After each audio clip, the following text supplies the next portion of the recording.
উপদেষ্টাদের বিভ্রান্তিমূলক বক্তব্যের কারণে অন্তর্বর্তী সরকারের উপর মানুষের সন্দেহ তৈরি হতে শুরু করেছে বলে মনে করেন বিএনপি মহাসচিব মির্জা ফখরুল ইসলাম আলমগীর।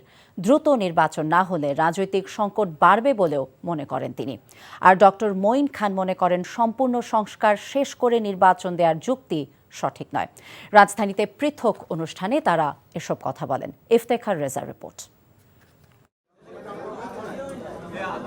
জাতীয় বিপ্লব ও সংহতি দিবস উপলক্ষে জাতীয় প্রেস ক্লাবে সম্মিলিত পেশাজীবী পরিষদের আলোচনায় বিএনপি মহাসচিব মির্জা ফখরুল ইসলাম আলমগীর বলেন, অন্তর্বর্তী সরকারের রাজনৈতিক অভিজ্ঞতা নেই, তাই দ্রুত নির্বাচন না হলে সংকট বাড়বে।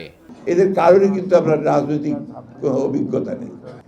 সরকারের লোক যারা আছেন তারা অনেক সময় অনেক রকম কথা বলছেন, কথা বলে বিভ্রান্তি সৃষ্টি করছেন। ফোকাস একটাকে করুন, সেই ফোকাসটা হচ্ছে ইলেকশন কমিশনকে ঠিক করে, প্রশাসনকে ঠিক করে, বিচার ব্যবস্থাকে ঠিক করে নির্বাচনের দিকে যান।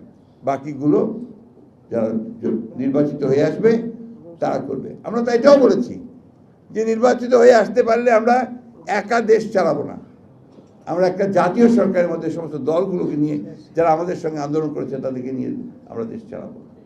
তো সমস্যাটা কোথায়, সন্দেহটা কোথায়? সন্দেহ কিন্তু আপনাদের উপর মানুষ আসতে শুরু করেছে।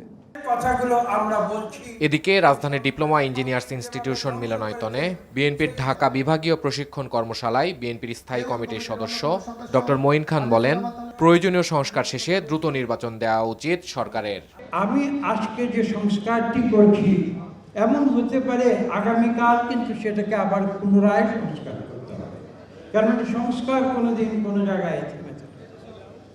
কাজে এটা এমন কোনো বিষয় নয় যে আমি সংস্কারগুলো করব, তারপরে আমার সংস্কার শেষ হয়ে যাবে, তারপরে আমি নির্বাচন করব, তারপরে জনগণের হাতে এই দেশ পরিচালনার দায়িত্ব তুলে দেব। এটা কখনো, এই যুক্তি কখনো টিকতে পারে না। বক্তারা বলেন, ভোটাধিকার ও গণতন্ত্র ফেরাতে দ্রুত জাতীয় নির্বাচন অনুষ্ঠানের বিকল্প নেই। Iftekhar Reza, NTV news, Dhaka.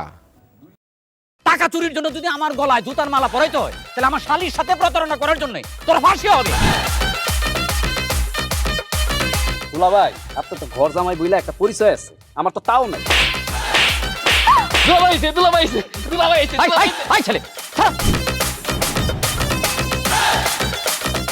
রাজনৈতিক ফ্যামিলির মেয়ে হয়ে ওই কাজ করবে। যারে পাবো আরে পিটামু, রক্তের নেশায় ধরতে, রক্তের নেশায়, কাঁচা রক্তের নেশায় ধরতে। তোমার এই পলিটিক্স আমার বাম পকেটে থাকে। পাকুদের বউরে ঝামেলা পাকাই। এই বেটাই, আমি তখন বিয়ে করিনি। দুইটার আমি গুলি করে মারু। মাসুদরা কোনোদিন ভালো হয় না। আপনার পোশাক আশাক দেখে কিন্তু আপনার তালুকদার বংশের লোক মনে হয় না আব্বা, আপনার মনে হয় যে আপনি ফকির বংশের লোক।